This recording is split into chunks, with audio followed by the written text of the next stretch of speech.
Caros amigos, sejam novamente bem-vindos à tertúlia podcast do Museu da Farmácia. Hoje temos uma convidada muito especial, que já conhecemos há muito tempo, muito mais que os 30 anos do Museu da Farmácia. A Deolinda Folgado é uma grande especialista portuguesa sobre património industrial. Deolinda, muito obrigado por teres aceito este desafio dos 30 anos do Museu da Farmácia. 30 anos. 30 anos, e aquilo que eu gostava de começar a perguntar era: o Museu da Farmácia veio mudar alguma coisa na salvaguarda do património tecnológico e industrial português? Antes de mais, boa tarde. Obrigada, João, e obrigada por este convite e estarmos aqui nesta conversa celebrativa sobre o património. Se o Museu da Farmácia vem mudar algo, eu diria que o Museu da Farmácia, eu vou fazer um bocadinho ao contrário. Faz sim, senhora. Eu diria que o Museu da Farmácia surge no contexto da emergência dos novos patrimónios. Ou seja, eu penso que talvez antes dos anos 70, 80, seria difícil que o conjunto de objetos que temos aqui, muitos deles com esta maravilha estética, não é? Que é algo que também está subjacente às farmácias, por exemplo, que estão aqui à nossa volta, seria impossível salvaguardar antes destas décadas, dado que o património até então era um património muito mais clássico, com categorias muito mais clássicas. Só com a abertura daquilo que é, ao fim e ao cabo, a família do património cultural, porque nós temos de falar de uma grande família, é que passamos a ter entre esta família ligações a patrimónios que antes estavam ocultos. E eu penso que o património tecnológico, nomeadamente, e dentro deste património da farmácia, integra-se nesta salvaguarda que nos remete para um mundo em mudança.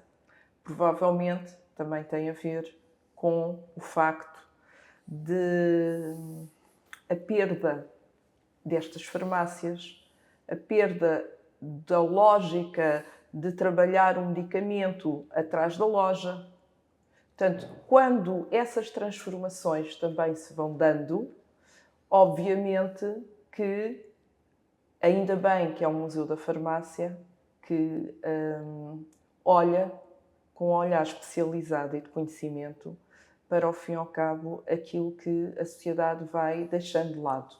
Como diz Françoise Choyer, a salvaguarda do património é como um grande oceano, onde à costa vão dando muitas conchas, que depois vão sendo lapidadas, mas cada vez chegam mais. E, portanto, a grande questão é como é que a sociedade lida permanentemente com aquilo que nós vamos recebendo.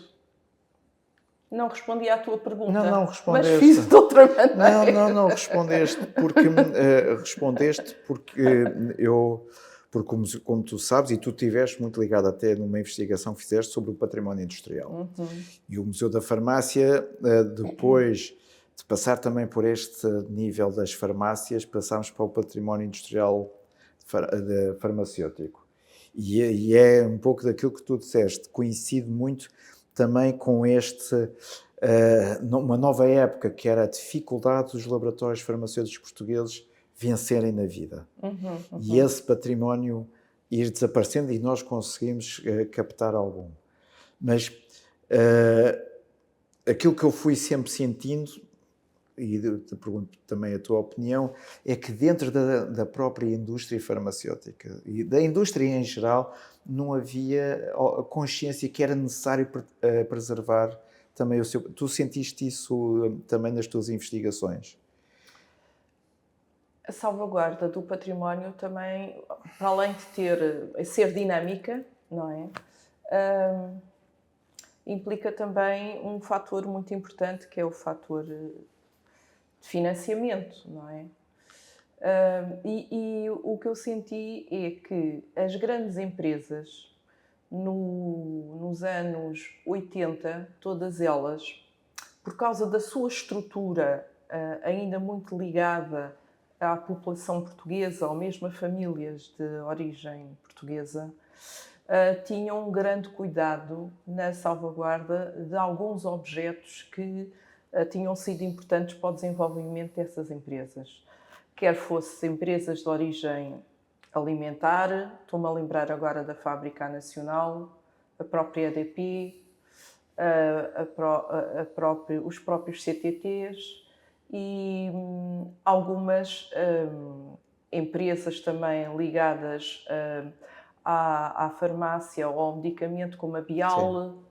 Portanto, havia algumas empresas que tinham esta consciência de que o contributo para a economia tinha deixado um lastro de longa duração que significava em simultâneo a sua identidade e a sua permanência atual no meio económico e social.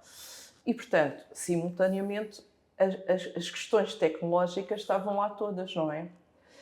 E, portanto, eu fui encontrando vários casos que deram origem ao que na altura se designou de museus de empresa. Os museus de empresa, que entretanto acabaram por ser um bocadinho engolidos, até por causa, eu não sei se isto já está escrito, mas a alteração dos corpos sociais das empresas comprometeu esta identidade. Como assim? Ou seja, imagina, a Simpor, em Alhandra.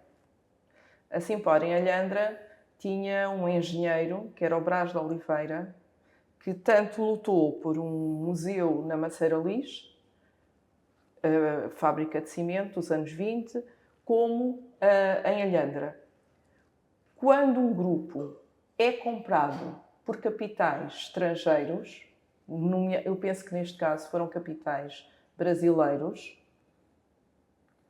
o dinheiro que é canalizado para a manutenção e salvaguarda daqueles bens não é visto do mesmo modo, porque eles têm um objetivo, não é que os outros não tivessem, mas o objetivo mesmo primeiro é o lucro. E não tem qualquer relação identitária com o espaço, com o sítio, com as famílias, com as pessoas. Isso compromete efetivamente que essa origem, portanto, da salvaguarda do património dentro das empresas, independentemente daquilo que elas, portanto, produziam, portanto, fica comprometido, efetivamente. Os museus que eu conheço, que tiveram gênese nos museus de empresa, ocorreram sempre antes da compra das empresas por parte de grupos internacionais, nomeadamente o da Central Tejo. Pois. Portanto, é isso que fica comprometido. Eu penso que aqui, em relação às farmácias, acaba por ser outra questão. A perda tem a ver com a alteração, tem a ver com muita coisa, acho eu. Não sei, o que é que tu pensas? Aqui houve uma outra questão que foi, e foi a questão de sucesso, foi a própria Associação Nacional das Farmácias, portanto, enquanto grupo, levantar a mão e dizer assim, é preciso preservar a nossa identidade. Não só enquanto espaço de uma farmácia, mas também no seu todo, enquanto classe. E isso foi muito importante desta força, deste incentivo ter vindo da própria associação. Alertou, portanto, não era algo que englobava todos, que disse é preciso preservar. E isto acho que foi um dos grandes sucessos que fez com que houvesse depois toda uma estratégia de salvaguarda do património farmacêutico. Pois, ou seja, aqui neste caso foi uma consciência de classe. Muito, não é? muito. Portanto, a classe apercebeu-se, não é? da mudança e da Exatamente. perda que estava associada a essa mudança. Exatamente, que podia acontecer, que era algo que nós tínhamos aprendido com outros países e que era necessário evitar aquele processo de aprendizagem, que é agora muito, muito famoso. Muito famoso e Muito muito famoso, falado. exatamente. Sim. Nós tínhamos conhecimentos e isso fez com que, para além de muitos das farmácias terem essa consciência individual, não, havia aqui uma indicação de que nós podemos ajudar a essa salvaguarda do país. Portanto, daí que eu também te pergunto, temos feito o suficiente para levar o próprio Estado a ajudar e também as associações destas áreas da indústria, de levá-los a ter consciência, ajudá-los a preservar e a classificar as suas coleções? E tu que estiveste muito tempo aqui ligada à classificação de bens. À classificação de bens culturais.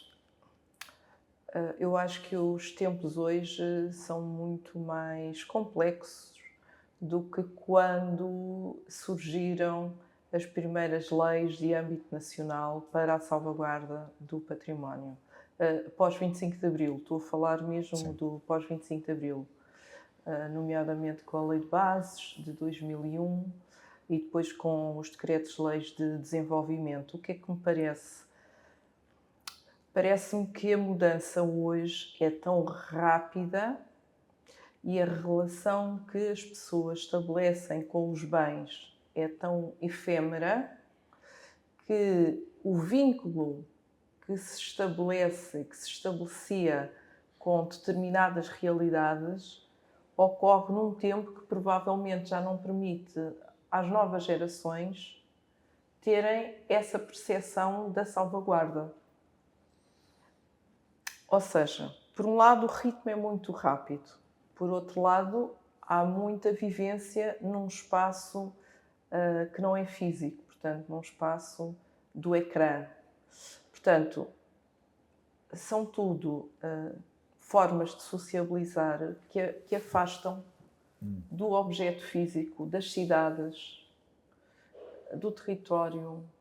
E, portanto, hoje em dia, eu penso que a salvaguarda do património, ainda que esteja com os mesmos mecanismos, já não tem o mesmo, e isto era um fenómeno interessante de fazer, já não tem o mesmo impacto que tinha como teve há uns anos atrás. O que eu acho interessante era perceber, ao longo destes 120 e tal anos de classificações em Portugal, por exemplo, quer de bens imóveis, quer de bens móveis, não estou aqui a colocar a questão do imaterial, Sim. era compreender quais os picos de classificação que ocorreram em Portugal e porquê. Nós conhecemos alguns, Estado Novo, etc. Anos 30, há decretos que, como há pouco estávamos a falar, não é?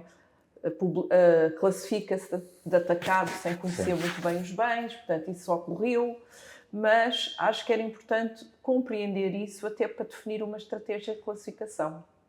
Porque, na minha opinião, aquilo que eu observei é que são as mesmas categorias patrimoniais que chegam às instâncias para classificar geralmente as mesmas tipologias de bens. E eu pergunto, como é que foi absorvida? Portanto, é assim, tinha de haver uma consciência muito grande da sociedade e o ensino nas faculdades muito distinto para que, efetivamente, aquilo que emergiu, os novos patrimónios que emergiram, essencialmente a nível internacional, no pós-Segunda Guerra Mundial, tinha de haver uma grande consciência para que hoje houvesse um olhar integrado daquilo que é o património, que continuam a ser as classificações das igrejas, pronto. Mas continua a ser etc. os mesmos. Mas tu sentes que as peças da tecnologia e industrial não têm o mesmo valor para quem está depois a classificar? É isso que torna mais difícil uma pessoa olhar e nós que estamos ligados a este património dizer não, esta peça do ponto de vista tecnológico e industrial é tão importante como o quadro de Grão Vasco. Achas que os nossos colegas têm essa capacidade de se abstrair do clássico? Primeiro, era necessário haver uma estratégia para a classificação. Não, mais uma vez, não podia ser e não pode ser algo reativo, mas de haver uma estratégia planificada. Eu, por exemplo, não queria muito falar da minha experiência, mas... Mas tu estás aqui exatamente como colega e nesta área e fizeste um livro, fizeste uma investigação sobre o património industrial. Foi, mas eu lembro-me quando cheguei a esta área das classificações, tentei perceber, pelo menos para aquilo que era a abrangência territorial que nós tínhamos a nosso cargo, quais eram as fragilidades das classificações. E tentei desenvolver linhas temáticas de estudo, um estudo rápido, e depois de classificações, se houvesse essa premência. Consegui desenvolver para as lojas históricas, onde apanhei algumas farmácias, nomeadamente aqui bem perto. As Velas Loreto, por exemplo. E consegui desenvolver, foi o único arquiteto que trabalhei na cidade com uma universidade, que foi o Norte Júnior. E consegui descobrir, por exemplo, porque há muito Norte Júnior classificado, mas havia, sempre, eu descobri o prédio de rendimento mais maravilhoso que existe na Avenida da Liberdade, que estava sem o seu reconhecimento como programa arquitetónico e como programa de habitação para a alta burguesia. E, efetivamente, eu penso que era este tipo de abordagem que se devia fazer. Era perceber o que já temos, perceber o que não temos e porquê, e como poderíamos colmatar. Outra área que eu gostaria de ter avançado era relativamente ao património do desporto. Porque é algo muito vasto, é algo que toca muito as nossas populações, nomeadamente através das associações. Devíamos trabalhar com as associações e, portanto, já não tive tempo. Porque saí entretanto. Mas, efetivamente, é este trabalho que falta, porque depois quem propõe, não é? Como não há novas gerações, porque a tratar destes assuntos, não é? Há um hiato geracional imenso, não temos novos patrimónios a chegar. Porque quem propõe tem aquele pensamento, mais ortodoxo. Exatamente, mais assim. ortodoxo. Coisa que não acontece aqui, no Museu da Farmácia, porque o Museu da Farmácia, como tu sabes, foi uma pedrada no charco há 30 anos atrás, não é? E não é só a sua criação, é a sua manutenção. Porque uma coisa é criar, outra coisa é manter.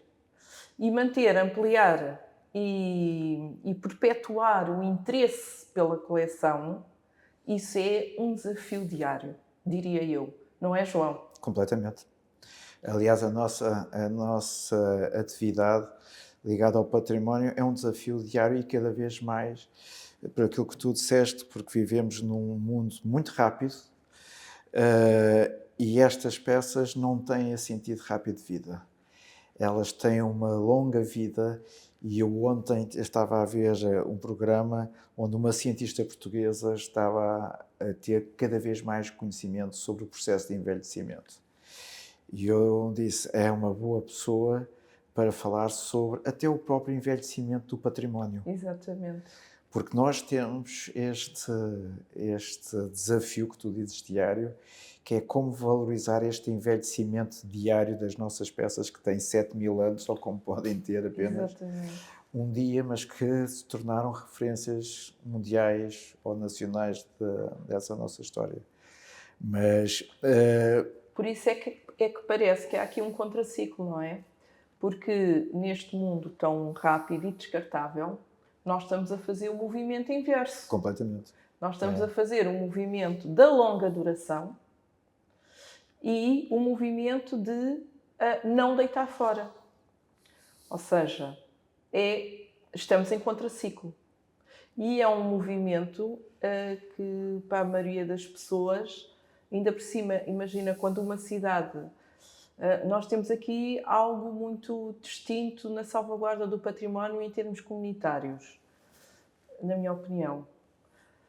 Por um lado, a gentrificação das cidades levam a que as pessoas que venham possam não ter uma relação direta com o património e ele vai servir fundamentalmente o turismo.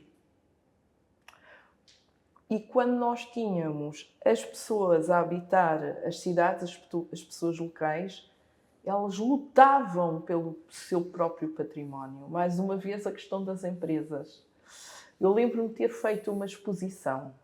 É uma coisa muito singela, mas eu fiz uma exposição em 1997, antes da Expo e a propósito da Expo.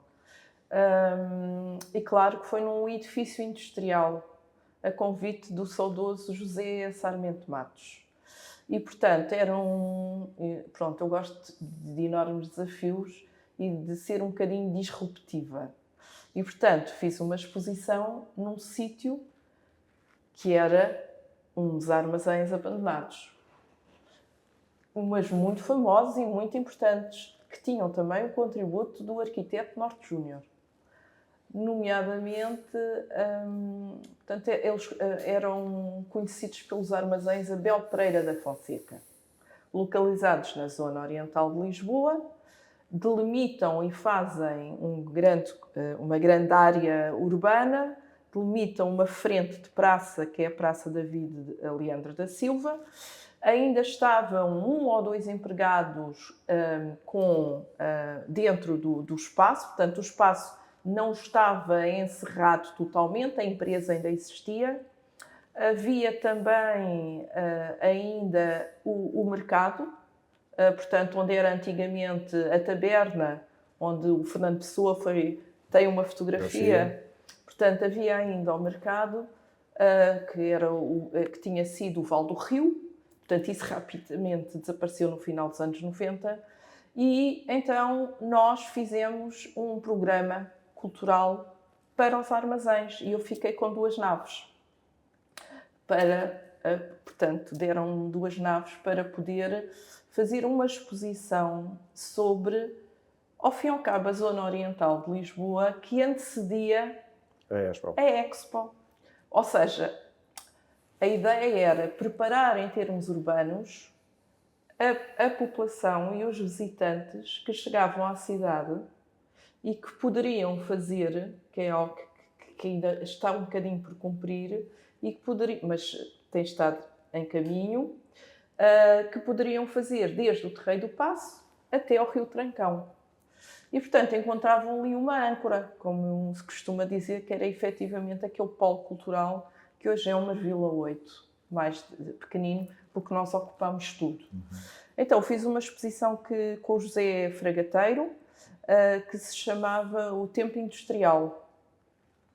Para além de ter alguns objetos belíssimos das fábricas da zona, que estão todas desativadas, algumas demolidas. Só há uma em funcionamento, que é parte da Nacional, onde se fabrica a farinha. Fiz efetivamente essa exposição com objetos e com muita fotografia do arquivo da Fundação Carlos de Gulbenkian. Grandes fotos. E o que eu achei interessante não foi só o desafio, foi ter na inauguração a população.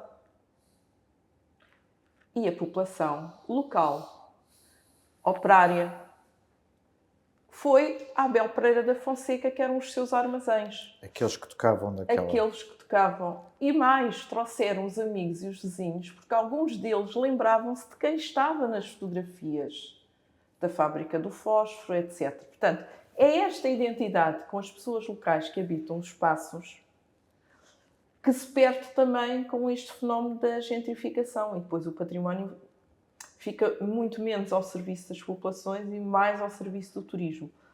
Não há nada de mal. O importante para mim é que haja... um equilíbrio. Exatamente. Pronto. E efetivamente, quando as pessoas, não é? Eu lembro das comunidades mineiras, dos operários, de outros... Quando as pessoas vivem os espaços, elas criam a ligação. E, João, na minha opinião, sem afeto, isto pode parecer muito primário, empírico, etc. Mas sem afeto, nada se salva. Os critérios, o conhecimento vêm para consolidar aquilo que se quer salvar, porque é a identidade. E o que é a identidade? A identidade é aquilo que, ao fim e ao cabo, que... Eu não estou a falar de uma identidade moldada por um Estado, não é disso que eu estou a falar. Nem estou a falar daquilo que eram os Estados totalitários que criavam, não é nada disso. É a minha vivência, é a tua vivência, é a vivência das pessoas, do coletivo. Porque eu sempre pensei nisto. Eu conheço algumas pessoas que vieram das aldeias e que viveram nas aldeias, imagina, até aos 20 anos. E depois fizeram a sua vida noutros locais. Porém, nunca perderam uma ligação umbilical àquilo que é a sua aldeia, onde teve a menor parte do tempo. Isto devia-nos fazer pensar. Sim. Porque os valores, a identidade, estão lá, estão aqui, mas não morrem. Portanto, é questão do crescimento, da formação, da relação, da vivência. E tu tocaste aí numa questão que é a formação, e tu já fizeste essa referência que nós não estamos, se calhar, a formar pessoas para esta área que é do património industrial e tecnológico. E tu sentes que isso pode ser um grande, grande risco, fazer com que toda esta rapidez se perca na sua quase totalidade deste património? Sim, não só o património... Não é só de não ter, é ter a própria ideia de ter existido, que é isso é que cada vez mais me preocupa mais.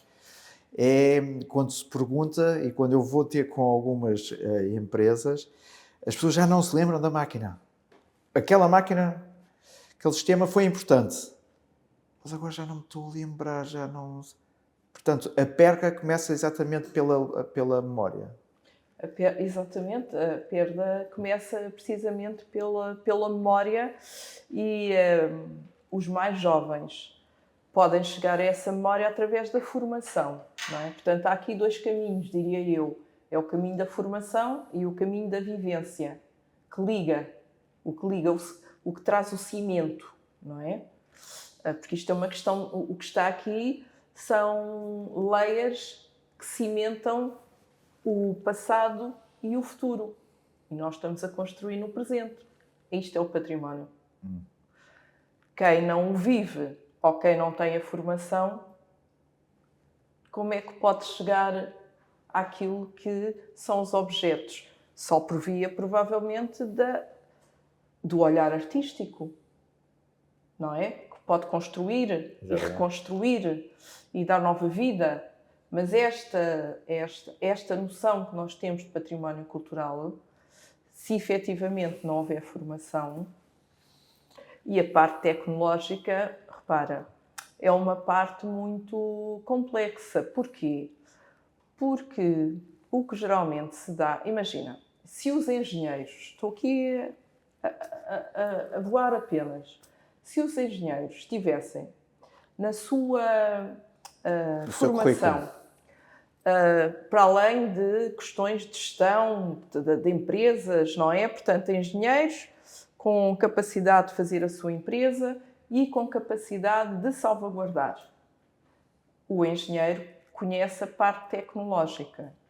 Agora, pessoas de história, de História da Arte, que olham, e também já há formações em património, mas cujo olhar é fundamentalmente para os valores do belo ou do feio, de acordo com Humberto Eco. Exato. O que é que nós temos? Não conseguimos chegar à máquina. A máquina tem a sua estética. Eu digo sempre isto e também já escrevi. Não nos podemos esquecer nunca dos futuristas, não é? Aquelas odes que eles faziam, ó máquina, tão bela que és. Imagina esta Lisboa, quando ela era completamente... aqui no Bairro Alto, Muito perto, tínhamos aqui uma fábrica de vidro. exatamente, tínhamos uma fábrica de vidro. Havia fábricas no tecido urbano que depois tentou... portanto, é um fenómeno que tentou ser corrigido através de planeamento dos anos 60 e até dos anos 30. Mas imaginam que é as pessoas, quando começaram a ver as máquinas e a potencialidade dessas máquinas, máquina a vapor, como é que conseguia movimentar oficinas, nem que fossem pequenas oficinas. Obviamente que há uma geração de artistas, mais uma vez, que fica deslumbrada e há até uma criação estética em torno disso. E literária. E literária. E própria literária. Exatamente. Muitas vezes essas descrições e essa O memória Pessoa, mais uma vez, vem exatamente pelo lado da escrita e que nos deixam esse registro. Pictórico, de cinema, pronto, qualquer... Mas há a dimensão, pronto, é o que eu te estava a dizer, a dimensão da formação das pessoas das áreas das humanidades. É muito complexo conhecer o mecanismo de como funciona. Portanto, e depois há outro pensamento. Uma coisa é o belo, outra coisa é uma máquina que foi feita para nos servir, não é para deleite, é a função, é a utilidade. Cumpre a utilidade, vai fora. É tal questão do descarte, não é? Portanto, incorporar esses valores, não é? Do homem Faber, que já não é através do machado de pedra, porque eles estão nos museus, mas é através da máquina. Imagina que queres fazer um paralelo. Porque é que nós temos o machado de pedra salvaguardado? Porque é uma questão tecnológica e não temos um museu da indústria em Portugal. Já te questionaste? Já, então, Não há um exatamente. museu da indústria em Portugal. Não há um museu da indústria a nível, por exemplo, da grande cidade de Lisboa ou do Porto. O Porto está neste momento, penso eu, a fazer um projeto... Está a pensar. Sim, há um projeto da Maria Luz Sampaio, que depois teve aí... Mas agora há o outro. Há um outro. Exatamente. Mas diz-me uma coisa. Não é por isto. Pois, isto não, é uma... Mas tu sentes que houve aí também um outro lado, que foi as próprias universidades técnicas não souberam valorizar o seu próprio património? Sim, eu penso que tem a ver com isso também. E com a formação, a questão imediata do lucro, não é? Mas, por exemplo, eu na CUF conheci muitos engenheiros, nomeadamente um engenheiro Sardinha e outro engenheiro extraordinário, por acaso, que agora não me está a lembrar o nome, que foram fundamentais para a constituição do museu que está no território da CUF. De pequena escala, face àquilo que era o grande território, não é? Porque o Barreiro era a CUF era o Barreiro. Mas é uma ação de engenheiros. Aquela salvaguarda... E não de uma classe. E não... É dos engenheiros que acabaram portanto, estiveram na CUF, passaram pela Quimigal, portanto, viram a transformação da empresa e que o Leal da Silva, pronto, o engenheiro Leal da Silva, já me lembrei do nome, e, efetivamente, eles acabaram por ver também a transformação do território E pensaram, alguma coisa tem de ficar, não é? Ao fim e ao cabo é isso. E, portanto, o museu que agora existe, só com motor, é a antiga central elétrica do complexo. Ao fim e ao cabo é isso. Mas, Diolinda, eu tenho aqui... Ou seja, mais uma vez, é pela vivência. Exatamente. Mas eu tenho aqui, na minha experiência destes anos, aqui no Museu da Farmácia, eu tenho essa vivência. Mas houve aqui uma certa alma mater, neste sentido, em que a própria universidade e a Faculdade de Farmácia, sobretudo do Porto, nos anos 60, deixou exatamente uma semente para que as gerações futuras pensassem no seu património. E teve um resultado, que foi o Museu da Farmácia. Muito bem. Claro que há aqui... E aquilo que eu tenho sentido é que pode existir, né, como tu disseste, esses engenheiros, mas algum desses engenheiros disse assim, eu vou falar com a minha ordem para que a ordem tenha alguma atenção sobre esse património industrial. Alguma vez ou foi sempre muito localizado?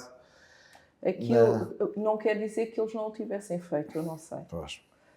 Comigo, pronto, essa análise, essa abordagem nunca foi feita. Mas, efetivamente, tu estás a falar das faculdades. Claro que nós todos conhecemos as coleções que até as escolas tinham. Isso é outro património extraordinário, não é? Nós conhecemos isso. Portanto, eu penso que antigamente, enfim, havia de facto esta relação maior com o passado, mesmo em termos de ensino. Até porque muitas dessas peças eram utilizadas para ensinar. Exatamente. Portanto, havia aí também uma questão pedagógica e didática. Portanto, as coleções de minerais, as coleções geológicas, as coleções de maquetes, sim, as coleções...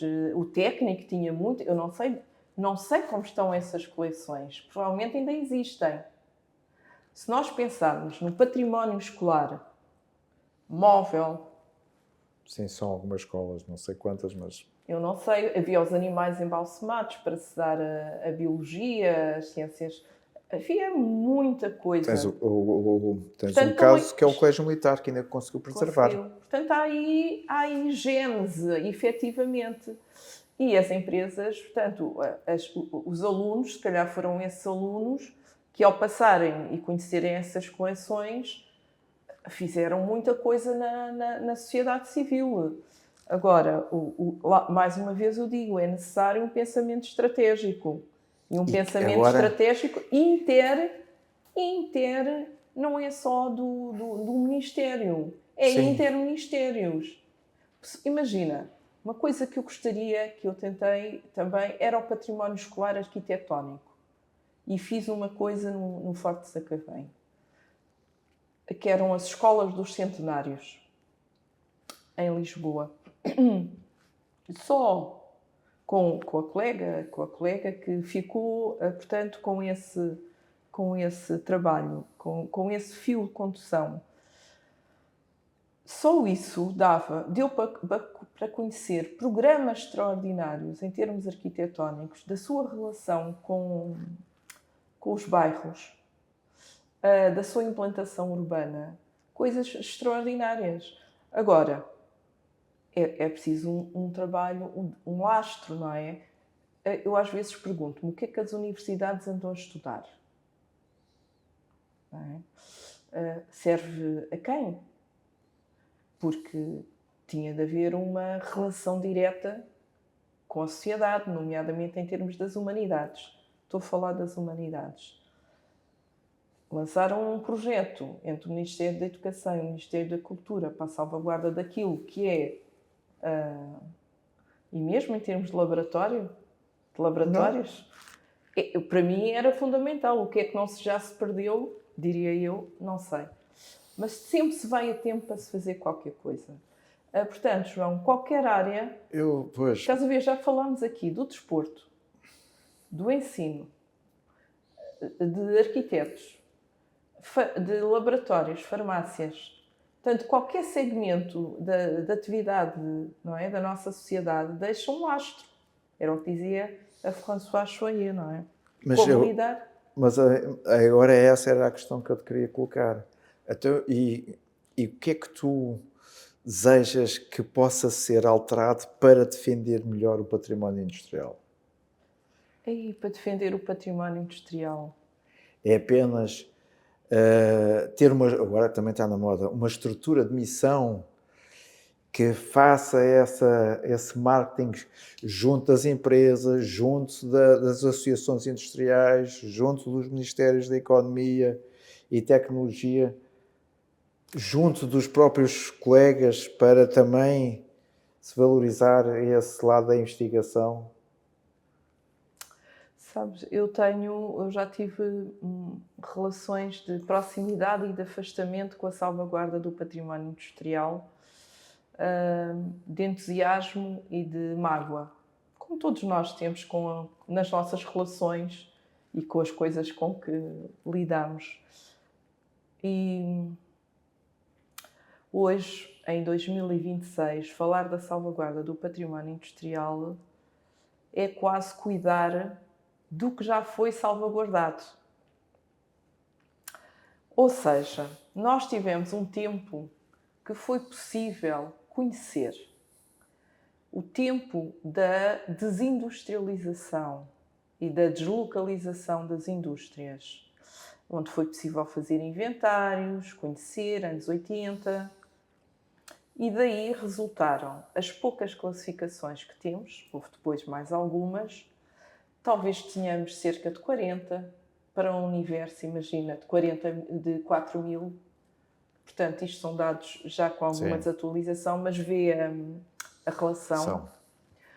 E foi aí que surgiram os museus, maioritariamente tutelados pelas autarquias, ou por até universidades, porque os das empresas, alguns de empresas, exatamente, portanto, dentro daquele boom. E, entretanto, sabes que os espaços industriais são amplos, ocupam muitas áreas, portanto, têm um grande valor, comercial. E, portanto, hoje em dia, para descobrir algo novo para ser classificado já é muito difícil, é mesmo preciso fazer um trabalho, porque, entretanto, já temos os tais inventários realizados. Portanto, a minha preocupação hoje é fazer entender a quem decide como lidar com o património salvaguardado. Porque chegou até nós e nós não vamos ter outro património assim, porque o resto foi destruído. Por exemplo, nós temos casos em Portugal de patrimónios que não existem. Já desapareceram na Europa. São únicos em Portugal. Podem integrar redes europeias de património industrial. Ninguém liga. Mas quando tu falas... Ninguém liga. Mas e a sociedade sabe isso. Mas a sociedade sabe que, ao salvaguardar aquele património, não está só a salvaguardar um património nacional, mas também internacional. Essa divulgação e esse marketing dessa importância está a ser bem feito por nós. Talvez não saibam, porque provavelmente eles houve aqui... não há interseção entre os discursos. Por um lado, na minha opinião, por um lado há discursos muito técnicos que não chegam às pessoas, nem a quem decide, mas que sabem qual é o valor. Mas também quem decide não escuta e não se interessa, não vai perguntar o que é que podemos fazer. Ou seja, há caminhos paralelos que não se interceptam. E o que é necessário fazer é esse cruzamento e essa interseção. Como? Pois, mas como? Mas também outra questão. João, responde tu. Não, porque eu tenho aqui uma vantagem em relação a isso, que é quando se fala em património farmacêutico, seja ele de farmácia comunitária ou industrial, as pessoas sabem a quem é que devem perguntar. É aqui. Portanto, o Museu da Farmácia, como também ficou com património da indústria farmacêutica, naquele período em que nos anos 90 ela está a desaparecer, infelizmente está a desaparecer, e havia um rapaz de bigode e de barba que entrava e conseguia retirar o que era possível, mas essa parte dessa memória, daí que o Museu da Farmácia não seja apenas aqui um património que está invisível ainda, que é o património industrial da indústria farmacêutica que nós temos. Mas as pessoas sabem onde é que devem perguntar. Agora, existe no nosso país alguma associação para a defesa do património industrial que as pessoas, as empresas possam dizer: eu tenho isto, preciso de ajuda? Existem formalmente constituídas e posso falar em nomes? Claro, sim.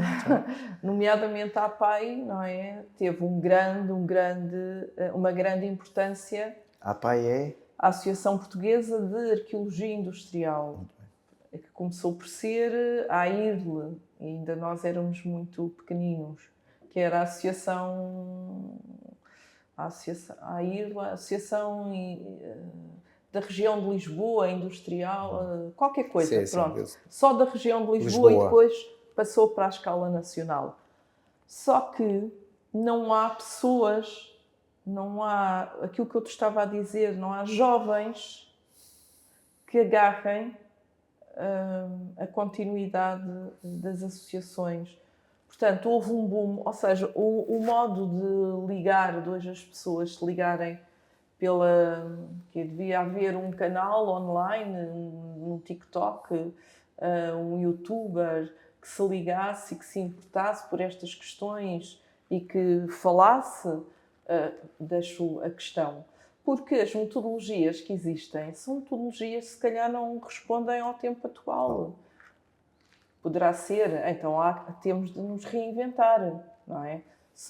Isso é uma questão, não é? Se nós acreditamos que a sociedade ganha com a salvaguarda do património, se os modelos existentes estão numa espécie de ruptura, tal como os modelos de salvaguarda do património ambiental também estão numa espécie de ruptura, o que é necessário fazer para darmos um upgrade àquilo que se está a desenvolver? As associações chegaram a ter, como tu sabes, um papel de enorme relevância. Mas foi quando? Anos 80 e 90. Então, 2000, eu penso que começam, tirando as associações recreativas de bairro e ligadas ao desporto, as associações de natureza científica, pelo menos começam a sussurrar. Pronto, começam a sussurrar. As pessoas começam também, as que ainda se mantêm, começam a ficar desencantadas e, portanto, eu penso, não sei se tu sentes, na associação... A Associação Portuguesa de Museologia. Vamos lá ver, eu sinto que há uma dificuldade de criar uma estrutura individual para a defesa do património. As pessoas têm cada vez mais um interesse, não têm um interesse, têm vários interesses. E esses tantos interesses ocupam tanto espaço que, por vezes, aqueles que podem ser importantes para o coletivo fiquem sempre para o último lugar. Portanto, é isso que eu sinto, que o espírito associativo cada vez é mais desafiante, é mais difícil. Por causa da dispersão, não é? Completamente. Que temos, exatamente. Completamente. Portanto, e pela rapidez e a quantidade. E a quantidade. Ou seja, há muitos estímulos. Não estou a dizer se é pouco ou se são demasiados, sim, mas há muitos estímulos e muitas chamadas de atenção. E é isso e também, se calhar, um afastamento da questão cívica, não? Também há. Porque às vezes havia um comprometimento de uma ação cívica. Pois, mas a ação cívica muitas vezes está associada a um determinado marketing que tem que entrar pelos canais certos para a pessoa ter essa consciência. Porque para despertar, porque pode ser fácil depois o dar 5 euros, ou o que seja o que for, mas é muito mais difícil ter uma pessoa disponível para estar 365 dias, entre aspas, disponível para além da sua vida, para pessoal, profissional, também pensar numa vida coletiva, que é o espírito associativo. E isso eu sinto. Muito Olha, bem. Deixa-me só dizer-te, onde eu sinto a presença de um espírito associativo forte e dinâmico, com vida, é na Marinha Grande. Na Marinha Grande há associações que definem mesmo o modo de estar daquela comunidade, que é um modo de estar muito coletivo.